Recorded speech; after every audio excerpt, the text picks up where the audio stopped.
असलान अब सिर्फ मेरा है। मेरा मशवरा है तुम भी मासी को भूल जाओ, आगे बढ़ो।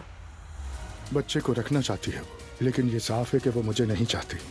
मैं उसके फैसले की इज्जत करता हूँ। अरे नूर, आज तो बड़ी खुश लग रही हो, बड़ी चमक रही हो। रोहान ने फोन किया था, उसने कहा वो बात करना चाहता है। अच्छा वाकई? तुम ठीक कह रहे हो। तो मतलब हम वाकई कर रहे हैं। रमीज सर, ये औरत मुकम्मल तौर पर मजहबी दुश्मन है। उसने सिर्फ इसलिए अपनी बेटी पर जुल्म किया कि उसने हिजाब पहन लिया। ये आदमी पागल है क्या? तुम्हें नहीं लगता कि वो तुम्हें नुकसान पहुंचाने की कोशिश कर सकता है? मैं ज़ैनब असलान का शौहर हूँ। फिर अपनी बीवी से कहना जरा संभल कर रहे।